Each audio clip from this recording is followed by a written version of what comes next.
המועדונית התחילה בגדול לפני 2.5 בערך.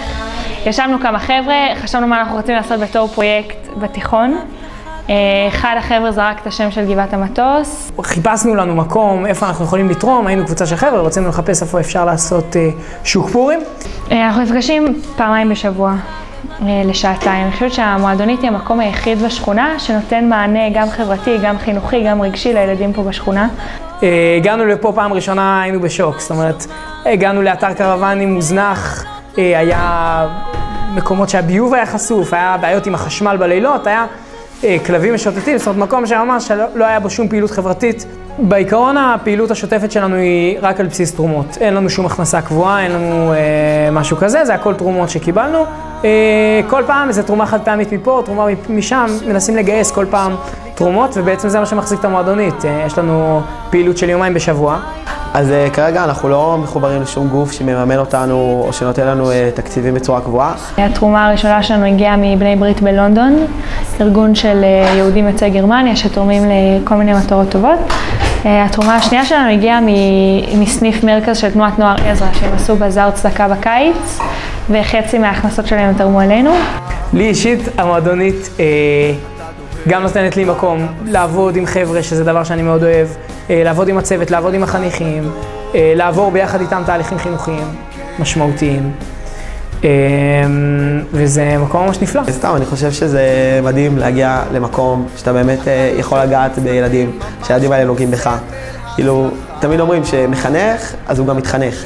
כאילו, בסופו של דבר, ברגע שאתה נוגע במישהו, גם הוא נוגע בך, ואין, פשוט ילדים מגניבים.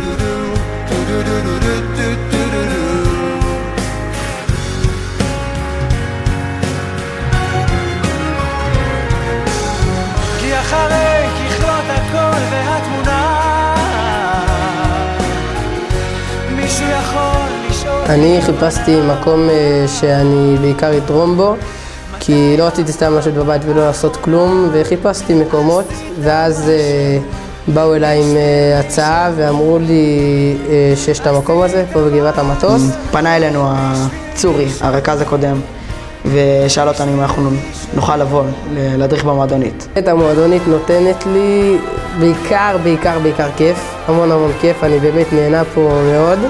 והיא נותנת לי, כאילו, אני כל הזמן לומד פה גם דברים חדשים, אני רואה דברים שלא ראיתי קודם, כאילו לא כל יום אתה פוגש ילד כזה והורה כזה, ואתה באמת רואה הרבה דברים בצורה שונה ממה שראית קודם.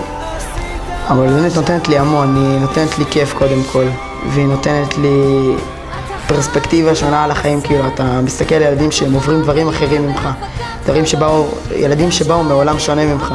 המועדונית מתמקדת בעיקר לתת לכל חניך את המקום שלו, את היחס שהוא צריך, גם מכניסים ערכים, גם מדי פעם עזרה בשיעורי בית, ובעיקר שהחניכים ירגישו שיש להם מקום שיכולים להגיע אליו, מקום שיכיל אותם, מקום שבאמת יקשיב להם. איך שאני רואה את זה, המועדונית מספקת לחניכים מקום שהם יכולים להתבטא בו. זאת אומרת, אם יש הרבה מקומות שבבית ספר הם חוששים ממה החברים יגידו, או ממה המורה שלהם תגיד על זה, או בבית, ובמועדונית זה באמת מקום שאתה יכול להרגיש פתוח, להרגיש חופשי ומשוחרר ולפתח את הכישרונות ואת היכולות שלך.